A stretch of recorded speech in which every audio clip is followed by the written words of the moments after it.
It's iBrand Daybreak this beautiful Thursday morning with Margaret and Perpetua. All right, so we told you we are going to be having an interesting and informative conversation. So yes, we're starting it now. On the 24th of November, the World Health Organization, that's WHO, declared Omicron a COVID-19 variant of concern based on preliminary evidence that it spreads quickly. Omicron was first reported in South Africa, and it is quickly becoming the dominant variant there. It has also been detected in at least 23 other countries, including Nigeria, with 3 cases. This is what is known about the Omicron variant, and there are so many questions, there are so many things that are not yet known, and that is why we have been told that there will be a waiting period of about 2 weeks or so that we can have answers to some of the burning questions. Hi. Hi. Hello. Okay, so talking about this Omicron, for me, when it started, I was scared. Really, I was really scared because I mean, it was before we knew what was happening. We heard it was first detected in South Africa, reported by South Africa, beg your pardon. And then before we knew it, a lot of countries started closing up their borders to southern African countries. And I also remember at that point, even South Africa was saying that, come on, this is too sudden. Yeah. You don't close the border on us. And there are conversations right now, some person saying things like, see, this thing, for all we care, this thing might have even been in circulation before now. Yeah. But some countries kept quiet because they know the implication of reporting things like this. So are you not punishing South Africa for reporting something that is good? You know, when I saw that, it's a conversation that's been on, I think this is even on social media, and I was glad that some person responded to this woman. She's a South African who is not living in South Africa, but she just felt bad that why would there be travel bans from so many countries as a result of something that we reported? And then some persons told her that this is not about the fact that because you reported it, we should then open our borders. We don't even understand this variant yet. We need to understand it. We need to know what it is. And then one thing that is also important is the fact that it is called a variant of concern. The question now will be, why is it called a variant of concern? It is called that because of the many mutations. And so that mutation is something that is really of concern to scientists and virologists, and they are wondering what this mutation could spell for the virus and for the people. That's one. And then for the issue of the closing up of borders, for me, if you ask me, I'll say it's the right thing to do, pending the time we are sure of what actions to take. I am not one who would say, let's just allow things go. Because I remember when this coronavirus was first reported in 2019, one of the things that happened was that the World Health Organization kept telling us, hold on, you don't have to close your borders, you don't have to do this. And before we knew it, it swept through the countries. I'll come to that, yes. Yes, it swept through, and it was like, it spread like wildfire. And how we even entered Nigeria was from just one person, and now we had thousands of persons. I guess. An Italian down, yes. Okay, now, you talked about the fact that this Omicron variant was first detected, at least reported in South Africa. Because some other countries are claiming that they had it first. That was the Netherlands. Netherlands claimed that even before South Africa reported this issue of this variant of virus in their country, they had already had a case like that. Now the question is, why didn't you report the case? So just it brings to say, it makes sense what you just said. Maybe they were scared of probably the implications that other countries would shut their borders for them. But why didn't you report the case? Now that's a high level. Reporting the case from South Africa shows a high level of responsibility on their part. Well, yes, I understand the fact that they didn't like the fact that it's, according to them, it's too sudden, and it, of course, going to affect the economy and what have you. But I think we should applaud. It's an applaudable thing. It's something to be applauded, and it's called, like you said, it's called a virus of concern. Why the borders should be shut? Because we don't even know what is, like, we know what the COVID-19 normally is, but now the Omicron variant it just came up, and nobody really knows what it's about. We don't even know how it came up, and so opening your borders and saying let us allow things slide maybe for a while until we find out, that's saying, it might be too late. That's saying let's wait till the person dies before we look for where to get medicine, or till the case becomes critical before we take the person to the hospital. Once you detect something is wrong with you, the best thing to do is go to the hospital. So why start saying that you should wait till maybe everything is clear? So I think that's maybe they're trying to be emotional about it, because I totally nobody wants the understand. economy to be shut down. Yeah, nobody really wants that. We all saw the effect of that. The effect on families, even on companies. Some companies I never expected could lay off staff, started laying off staff, and some persons. It was really, it wasn't a good experience for so many people. And you know, looking at what happened there, nobody wants a repeat of that. But then I believe that humanity should come first. Yeah, and for that reason, I applaud them for reporting, and they did the right thing. They shouldn't worry. Interestingly, talking about the economy, I was just going to pick on that before I forget it. Okay. You know, on the news yesterday, there's a news about a rich man in India was supposed to be the richest man in India. He lost a huge chunk of dollars in a day. Why? The Omicron variant.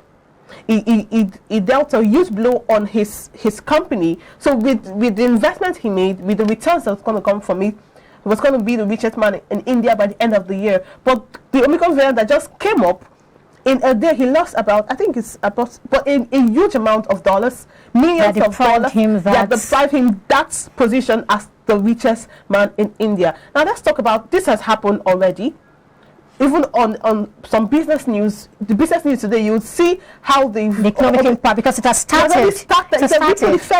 For example, some countries have cancelled some. I think AFDB also cancelled a particular conference. Correct. Exactly. So, I also know of another conference, an international conference that has also been cancelled. These are things that are supposed to generate income for these companies, and I want to believe that certain persons have started preparing. Some persons maybe have bought some space or bought some things in preparation for these conferences, but now the conferences are no longer holding, and so that's a lot. It's also caused a dip in the pockets of individuals and even companies and even nations, basically. So I totally understand that, but like I said earlier, humanity comes first. So never feel bad, never feel apologetic, or don't just apologize for doing the right thing. Once you do the right thing, let it. All right, now let's talk about vaccinations.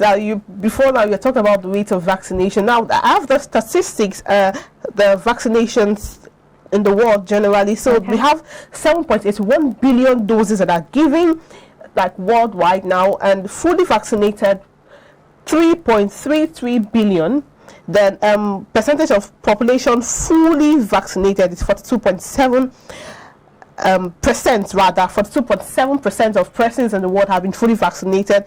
So what the doses given is 7.81 billion doses of vaccine, and the fully vaccinated is 3.33 billion vaccinated. So now in Nigeria we have the doses given in Nigeria, it's 9.85 million doses.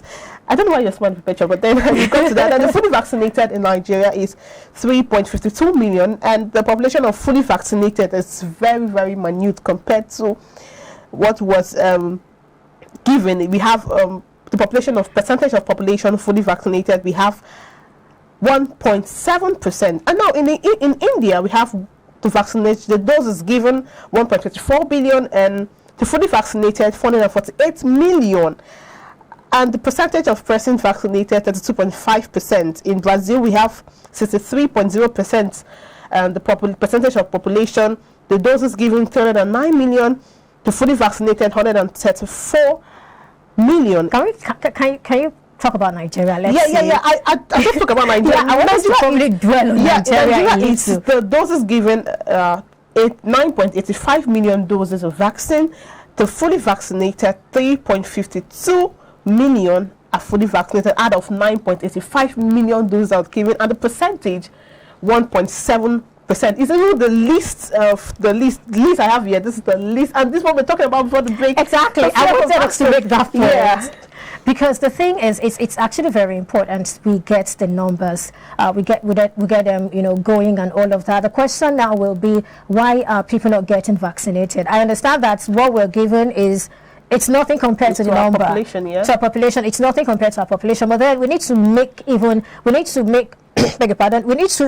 that even though the number of vaccines we got are not as much, we need to ensure that at least we exhaust them. That's what I feel. I feel that we should try to exhaust those ones. But unfortunately, that's not happening. And we really need to do something about this. We need to know, why exactly are people not turning up for vaccination? Is it fear? I want to believe that the fears have been allayed so far, except you're not listening to the news, or you're getting your information from the wrong persons. Maybe you're getting your information from peddlers of fake news. Maybe that's why. But then the fears have been allayed to a very large extent. And apart from that, I always say that it's good to err on the side of caution. Yeah. Now let's take this is very simple. Let's take a poll. Do you know people who have been vaccinated? How many people do you know that have been vaccinated? Now, since they got vaccinated, have they had any ailment or any serious ailment? Has there been anything? If you have concerns, then take a poll, look at the people you know. From then you'll be able to judge if your concerns are genuine or not. All right, but then what do you tell the average, the market woman